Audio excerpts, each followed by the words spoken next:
आपके वज़ीर आज़म पाकिस्तान की आवाम के लिए इन मुश्किल हालात के अंदर एहसास राशन कार्ड लेकर आए हैं। यहाँ पर जितने लोग बैठे हैं, ये मुझे पता है कि यहाँ पर जितने लोग बैठे हैं इनकी आमदन 40,000 रुपये से कम है महीना। इंशाल्लाह आप सब लोगों को राशन कार्ड मिलने जा रहा है, जिससे आप आटा, घी, दाल के ऊपर 1,000 रुपये तक जो है वो आपको हुकूमत रियायत फराम करेगी। उसके लिए हमने 120 अरब रुपया रखा है। इससे पहले तो किसी हुक्मरान को कोई तौफीक नहीं हुई कि वो राशन कार्ड लेकर आए।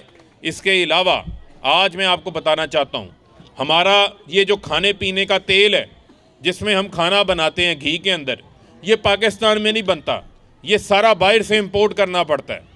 वो घी जिसकी कीमत $400 फी टन के ऊपर थी, उसकी कीमतों में दुनिया में 100% इजाफा हो गया कोरोना की वजह से, क्योंकि हम मलेशिया, इंडोनेशिया से इंपोर्ट करते थे।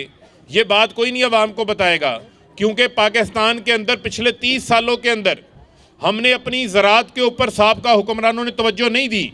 मैं उनकी कौन कौन सी नाअहली आपके सामने रखूं।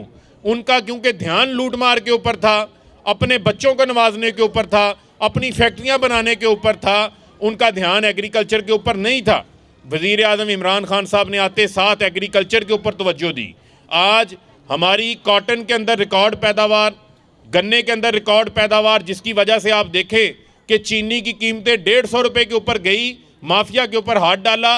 आज चीनी का रेट जो है वो एक्स मिल रेट 80-82 रुपये के पास है, और परचून के अंदर आपको 85-90 रुपये किलो से ज़्यादा महंगी चीनी नहीं मिलेगी।